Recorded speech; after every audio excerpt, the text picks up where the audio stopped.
Well, good evening, everyone, and welcome to week 5, or session 5, rather, of this series. Am I being heard? I think so. Challenging wealth and inequality for the common good is the theme for this evening. And you'll remember that Luke's songs of praise included worshipping communities singing about the poor being raised up and the rich being sent empty away.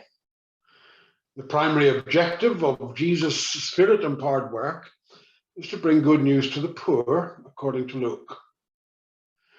And when Latin American Christians read the Gospel of Luke and Acts, they saw that God had a preferential option for the poor. The Jesus story and the God disclosed really was good news. But there were others much better off for whom this may have sounded like bad news.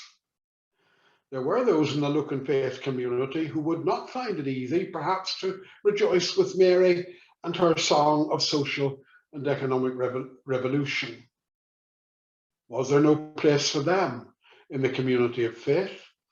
More seriously, no place to stand within this alternative empire or kingdom of God?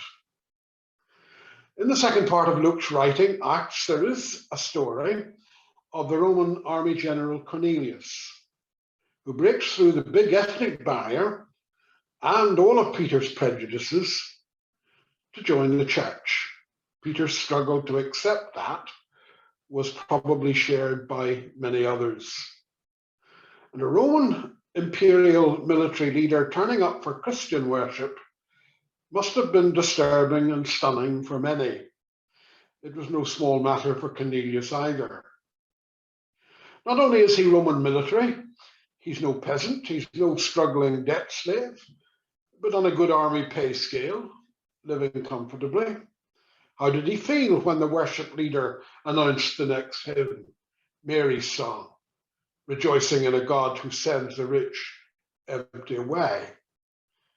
Did Cornelius stop singing at that point and wonder if he should leave? He was relatively well off, with an army pension. He would retire, fairly wealthy. He was a person with power over others, power that could oppress.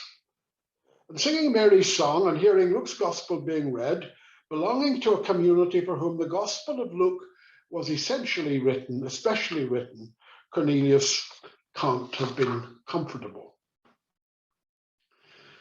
Cornelius wasn't excluded, but he found with others that the cost of belonging to the living community of faith was considerable.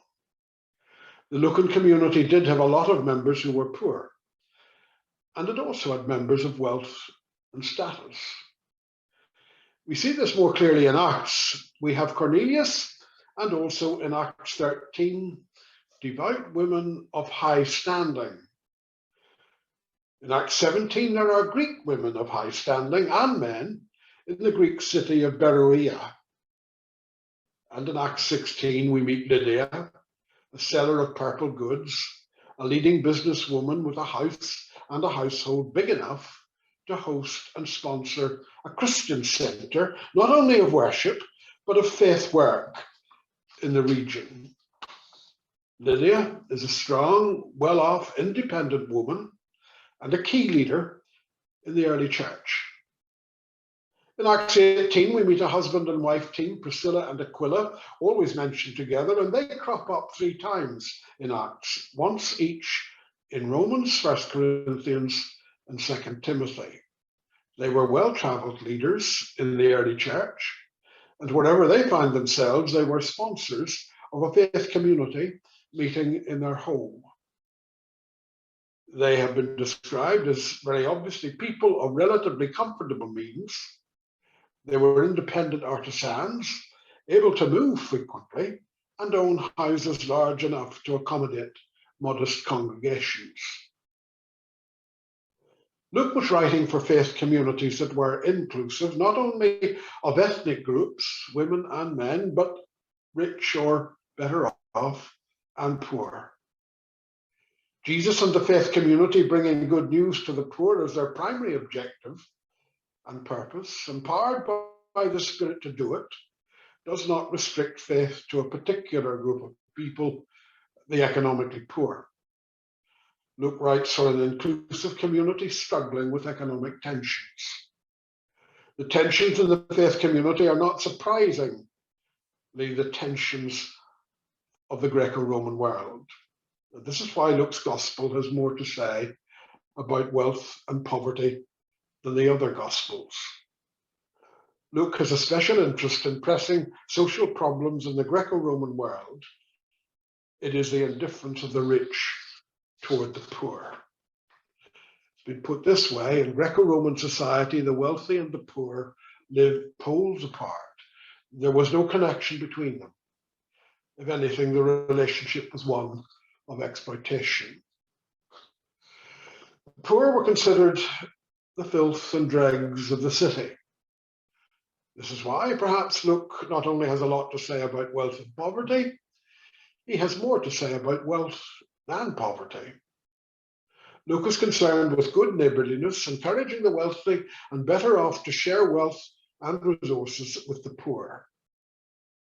He does not contrast poor and rich in order to foster class struggle. On the contrary, his purpose is to encourage the establishment of a communion of goods between them. Luke is advocating for the common good, which is why he portrays the early church in Acts 2 and his Pentecost narrative as having all things in common. The church is a community of neighborliness in action, a living model of the common good. And Luke has the Spirit, the energy, the presence and power of God empower Jesus to bring good news to the poor. And so the Spirit at Pentecost empowers and creates a community of the common good. Perhaps we need to recover Luke's theology of the Holy Spirit as a theology of ethical economics and a living concrete theology of the common good. In this Greco-Roman world, where the rich were indifferent to the poor and rich and poor lived poles apart, it was remarkable, not to say subversive, to have rich and poor in a community of faith together. The church modeled something radically alternative to the world, to life in the empire. The shocking cultural dissonance was not in having the rich in the community of faith, but having the poor in the community. The filth and dregs of society had no place there. They were the left out of community, but the Jesus movement community was different. The poor belonged, and no doubt sang Mary's song with great gusto. The Acts narrative suggests that the more wealthy were the community leaders. And that tells us something, and maybe also a clue to the tensions in the faith community between rich and poor. Some 40 years before Luke wrote Acts, Paul wrote a number of letters to a problematic church in Corinth. And one of the problems in Corinth was at the Lord's Supper. Now, it had nothing to do with our long dispute over the nature of bread and whether or not or how Christ is truly present in bread and wine. The Eucharistic problem in Corinth was economic.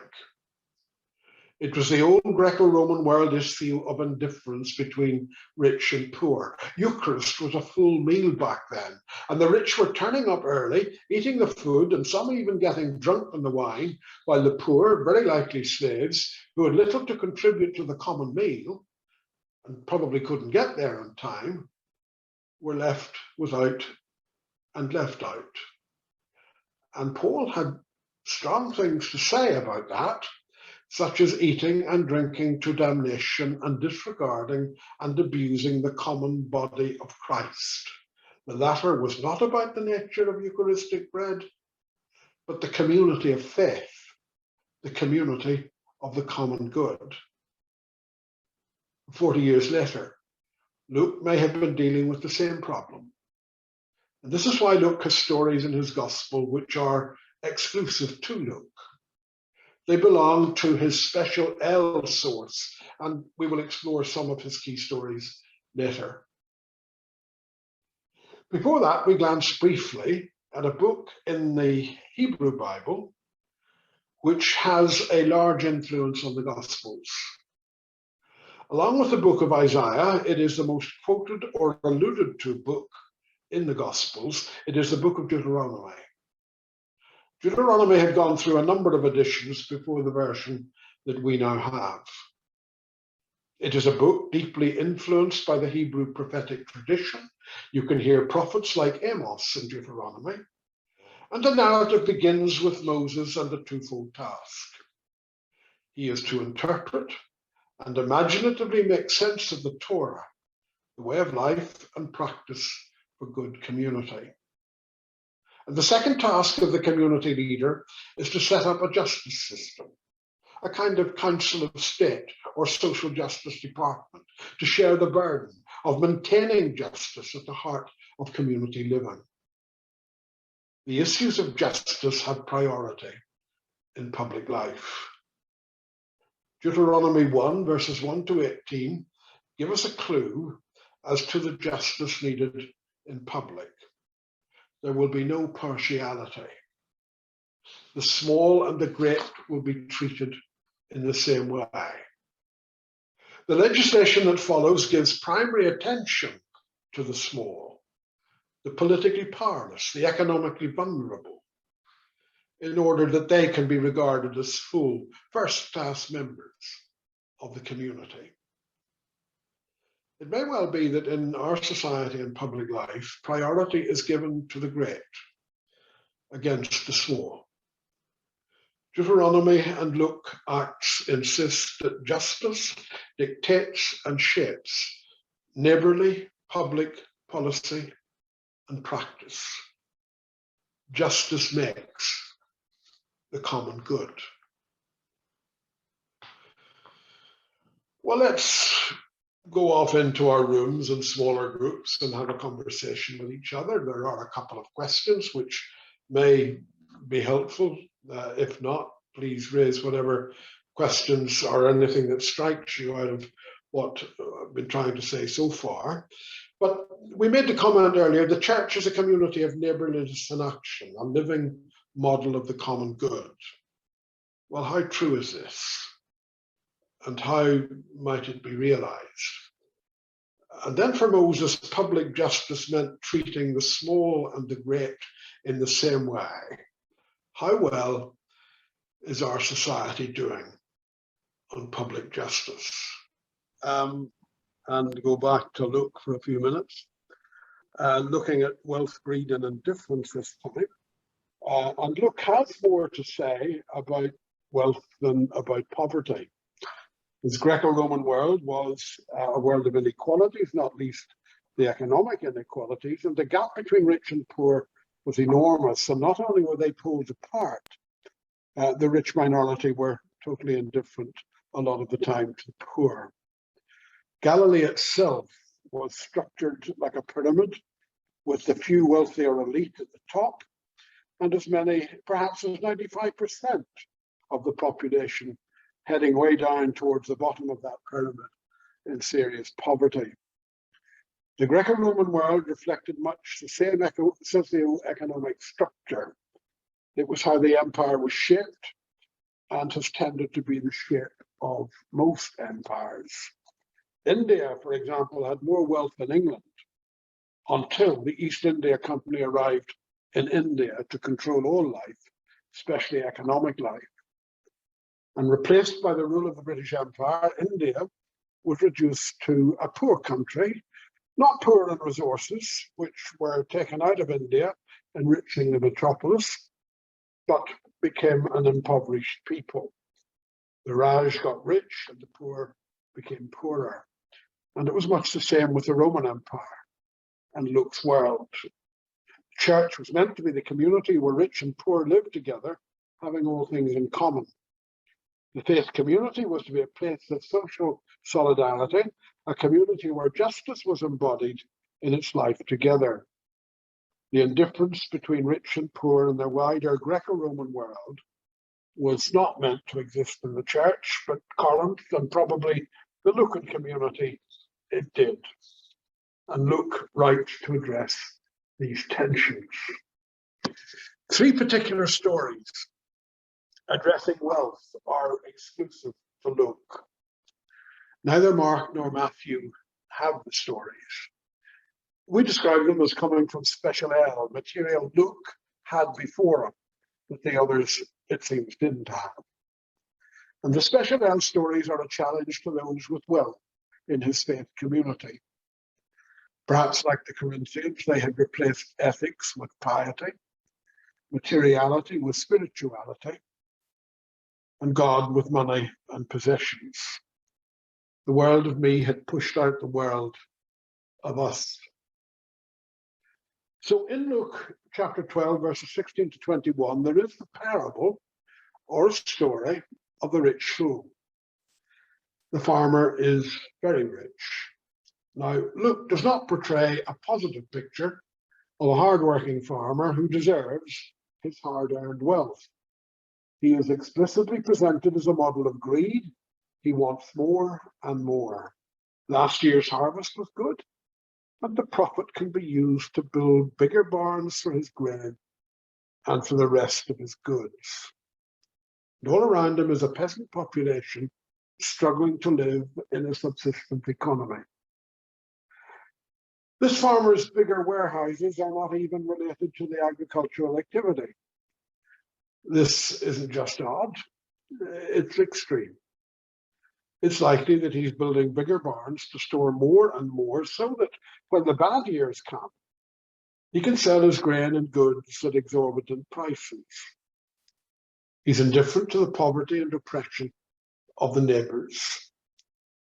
Now, Luke has a habit of portraying people talking to themselves, self-talk, which is I and me. And so the farmer indulges in self-talk. I will do this, I will build that, I will increase my wealth. What he is planning will affect all the poor peasants around him, but he works and he plans and he builds in isolation.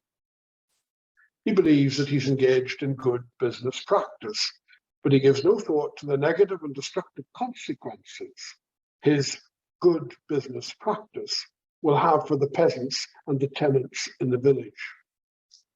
All he thinks of is his own security, his own future, his own wealth. Who cares about the peasants or the tenants? They're not his concern. Were there people like that in Luke's faith community? Why put the story into his gospel? If there were people like that, the sting was in the tale of the parable. The farmer's behavior was without God reference, and God called him a fool. Now, a fool was someone whose life practices deny God. This is not intellectual atheism, but practical atheism.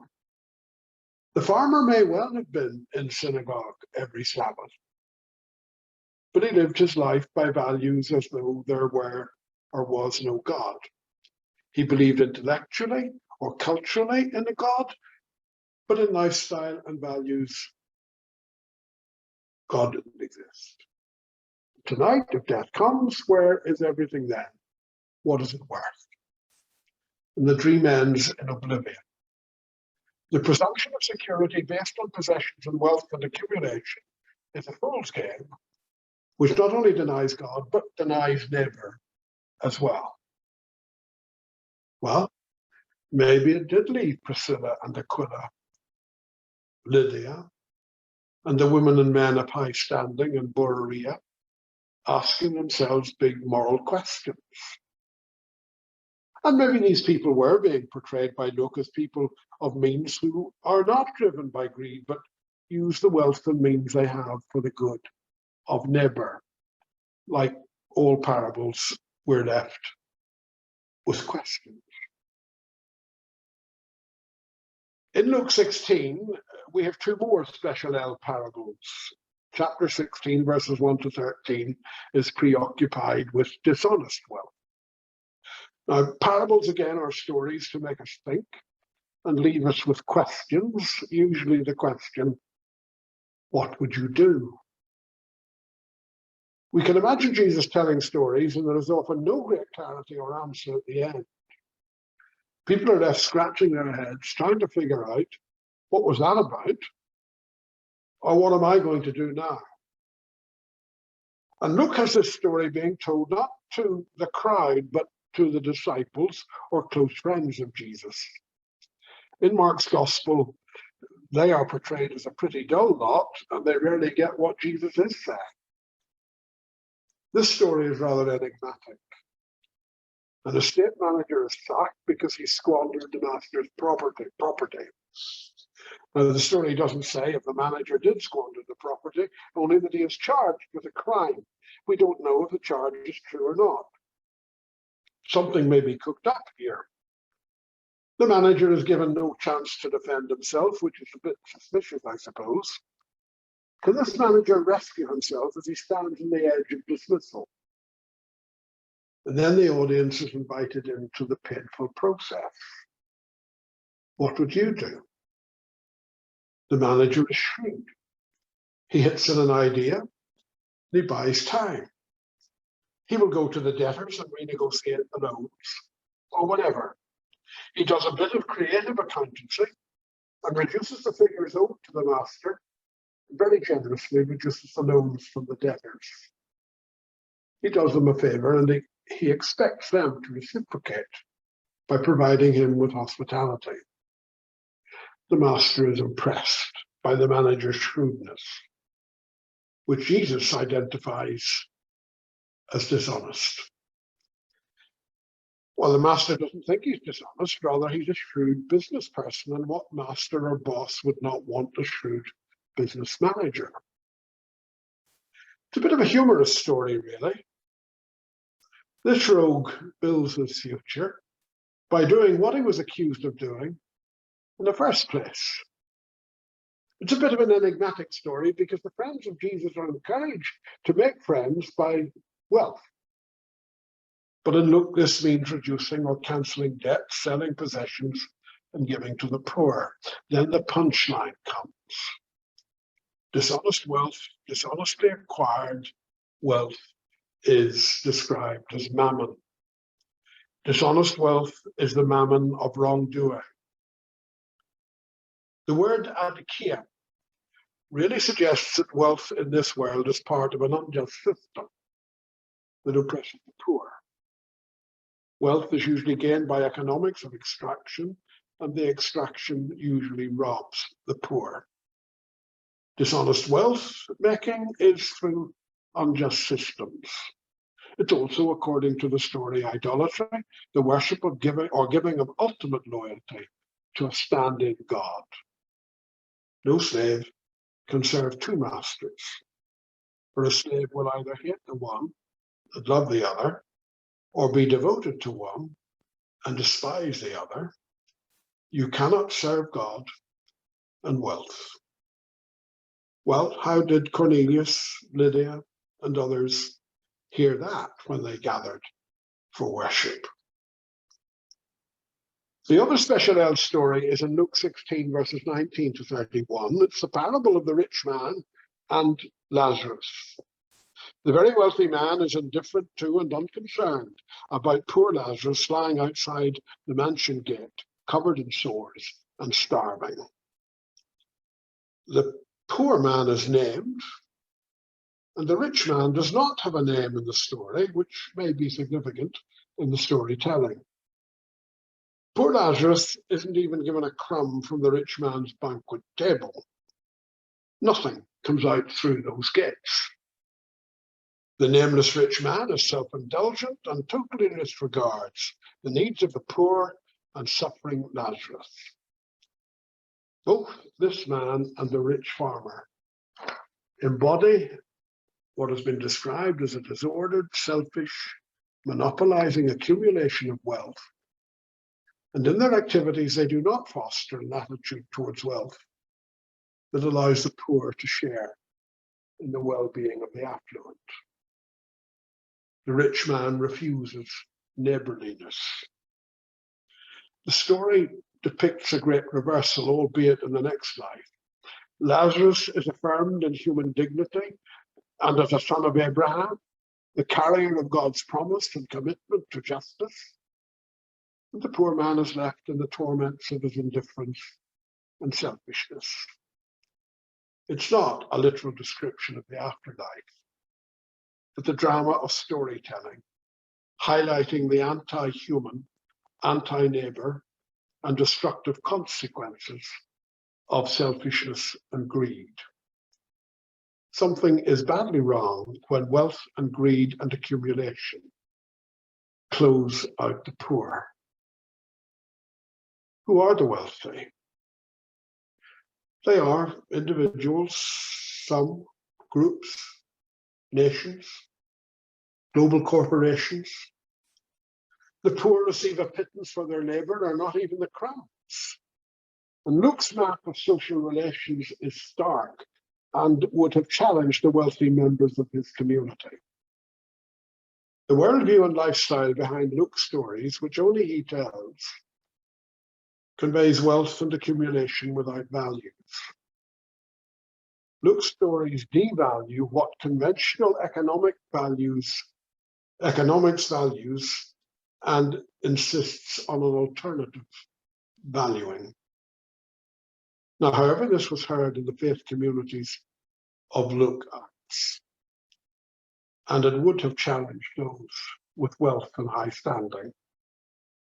It is, in contemporary terms, as someone has put it, addressed to religious communities that have inherited the biblical language of poverty and lavishly appointed churches in which to talk about it.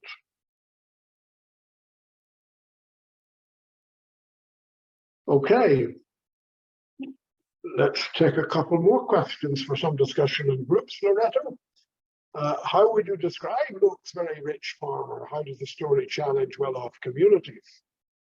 And Luke's rich man was so wealthy he didn't notice poor Lazarus. Is this what wealth and privilege do to people? And how might things be different? Okay, 20 minutes.